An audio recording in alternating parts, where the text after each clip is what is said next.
Okay, hello po sa inyong lahat, and for today's ambush interview with Miss Didong. Ayan, hi Miss D, kamusta ka na muna bago ang lahat? I'm okay. Okay naman ako. Oh, putok na putok Very good. putok na putok ang kwento. Flash on ko. Oh, hindi, sa social media account mo, ang pagiging single mo ulit. Ayan. Okay. Ah. Yeah, I'm officially single ako. Kamusta ka naman as a single? Okay naman ako. Tsaka wala akong bitter wala akong yung about sa kanya, alam naman si Luis yun Mali kasi yung mga sagot niya sa akin na hindi ko alam kung acceptable, Oo, unreasonable. Oo, kasi parang ang sagot ko naman sa kanya, ang tanong ko sa kanya na baka hindi ka na bisitahin mo naman ako. So, yung may lang, talagang kinulang kayo sa time and yung miscommunicate. Okay, so matapos yung syempre okay naman na kayo and ano ka na rin na parang tanggap mo na rin na okay na wala na kayo. At saka alam mo, ang ano ko lang sa kanya, ang reply ko lang sa kanya, isang malutong na lang na mura lang. Tapos after ng mura ko sa kanya, parang inano ko lang na nakipagrelasyon ka pa sa akin, wala ka palang time. 'Di ba? Ano to? Paano yung buhay ko? Paano yung nararamdaman ko? Okay, fine. Isang mura, tapos block ko na siya agad. Tapos na. So, at saka, hindi ko talaga siya, sa totoo lang hindi ko talaga siya 100% minahal. Kasi, may nakitaan ko na siya ng doubt, nakitaan ko na siya ng first time ko makipagrelasyon sa isang nagtatago, alam mo yon. Okay. Meron ka bang regrets? Wala naman. So at least minahal mo rin naman siya. Oo. In your own way. Hindi nga lang siya 100% na di ba yun, parang hindi talaga yung minsan ipopost ko siya. Naumpisahan ko na kasi na parang ganon. Okay, basta lang, ganyan. Kaso lang, hindi talaga siya pang akin, alam mo yon. Okay. So, nitong so right after that, so you're now doing okay, you're moving on. Okay. Nitong mga nakaraang araw, nakikita rin sa social media account mo, ang isang maingay-ingay at talaga namang pinag-uusapan na larawan. Okay. Larawan ni yun. Ng isang kaibigan? Special din sa akin. Kasi, yung kami pa ni Luis, nakilala ko na to. Okay. Pero friend lang kasi kayo talaga. Oo. Niyaya ko lang. Tapos, nung man lang kami, ganun lang. Mas magaan ang loob ko sa kanya. Itong bago Okay. So, as of now, you're doing okay naman? Under ano ba kayo? Getting to know? Ano ba yan, Miss D? Under, getting to know each other level? Or Yes. Okay, ayaw kitang i-judge, pero for sure, isa rin to sa mga maaring itanong nila kung bakit gano'n, parang napakabilis naman kaagad yata ng switch. Kasi, when I was with Luis... English! Wow! Parang mukhang bakit umi-English? Nagpa-practice na ng English, Hindi, kasi nung kaya pa ni Luis talaga, nakilala ko na rin siya. So...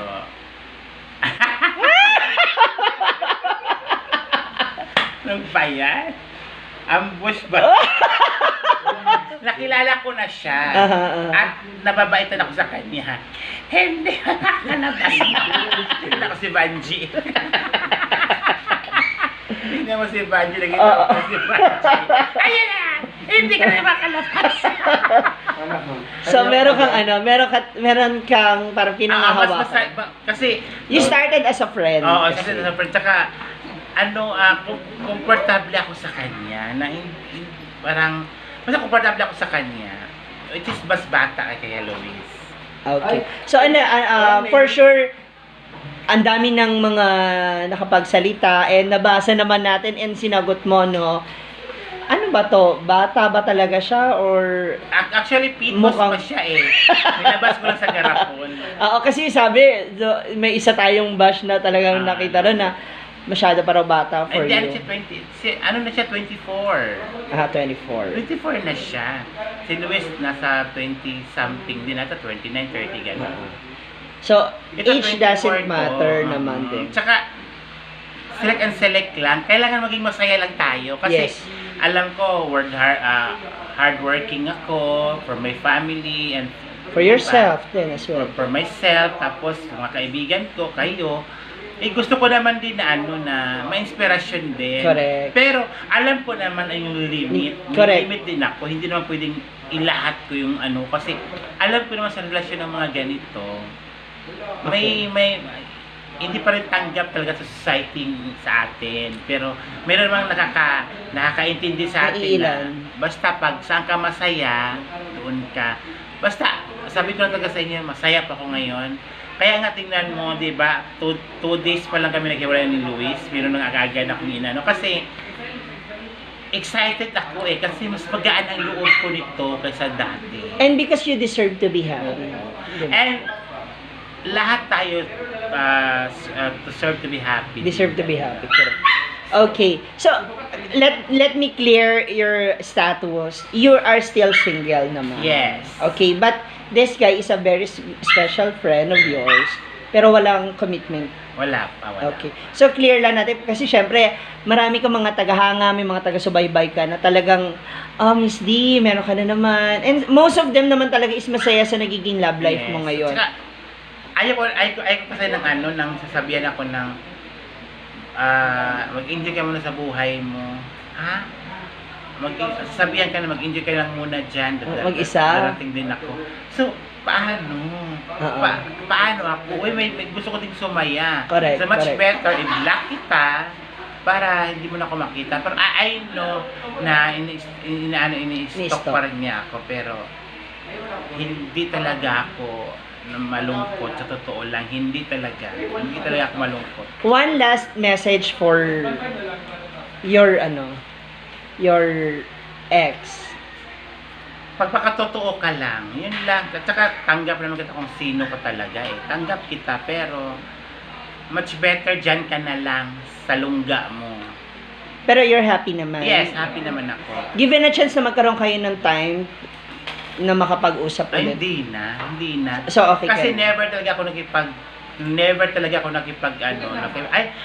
meron akong mga ex na nagkaibigan kami ulit after 6 years pa Parang nagkaroon pa ng healing process. Ayaw ko talaga ng na basta ayaw kitang makita, yun na lang. Tsaka kung saan ka mga sana maging masaya ka, tama yan, tutulungan mo yung family mo, pero sana totoo. Yun lang.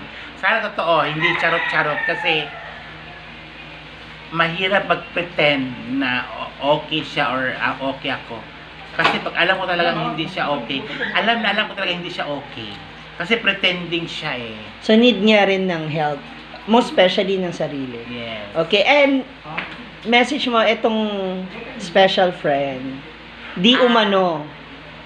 Itong Special pangalawang friend ko. Syempre, thank you for na pag nandyan ka, naging happy ako. Ay, God. Nakikita ko sa salamin, okay? Tsaka thanks for everything. Everything agad. Agad-agad. Hindi, thank you lang kasi Yung friendship nyo. mo kasi nung alam niya na nag-post ako na na parang wala na kami ni Churo, tinigil niya. Una siya nag-PM sa akin. Kumusta ka lang? Kumusta ka na dyan, love? Love? Love. Kasi love kasi siya Ang tawag kasi love. Yung sana love. Ayaw mo ng lublob? Ayun ang love. Love niya ako. Hindi. Love. Kumusta ka na dyan, love? Sabi niya, okay lang naman. Kasi, yung love namin, friendship kasi yun. Hindi yun relationship. Yes. Milan. Malay mo naman kung magiging kami in the future. Hindi na siya maging baby na ulit. Oh! Ang tawag niya sa akin, Aling. Aling bibi. Mas matanda ako sa kanya diba? Okay, so clear natin ng lahat. Itong special friend mo, for sure marami nag-aabang, is just a friend, a special friend of Yes. yours. Okay, one last message for yourself. Yung mensahe mo sa sarili mo, especially kapag nasa ka ng love life. Yes, syempre unang-una, love yourself, Didong, and don't pretend. Kung anong nararamdaman mo, sabihin mo. And don't forget to pray. Always pray. Sabi bagay kasi araw-araw ako nagro-rosary. And syempre, good health din para sa family ko. At sa akin din. Kasi pag nakasakit ako, paano yung family ko? So, mag-iingat pa rin tayo sa sarili natin. And love yourself talaga. Before others. Or after naman ng love yourself, love your family, love your friends. Pero mas maganda, unahin mo muna sarili mo na hanapin mo sa sarili mo, hanapan mo yung sarili mo kung saan ka sasaya. Kasi kung masaya ka talaga, wala kang bitterness sa katawan, wala kang sadness sa face, wala kang sadness sa buhay. Parang ngayon, napaka-fresh mo sa cellphone ko. Di ba yung blooming niya? Akala ko sasabihin niya, don't click the button. Don't forget to click the button. Ayan, maraming salamat, Miss D. At pinaula ka mo ang aking ambush interview. Nabigla ka naman ba? Oo, nabigla ko. Pero ako kasi, kaya ako nagbigay na umukay lang sa ganyang interview. Kasi, wala kasi akong wala akong regrets na. Kasi masaya na ako, parang, matagal ko na dapat sabihin sa kanya to kaya lang hindi ko siya nasabi.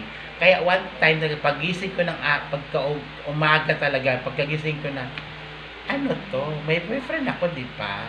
Okay, fine. PM. Chut, inaway ko din siya. Hanggang sa one time lang talaga na, Diyos ko Lord, wag naman sana. Kasi naano ko siya, namura ko siya ng malutong talaga. After ng mura ko, nag-sorry ako, tapos bigla. Ganun naman.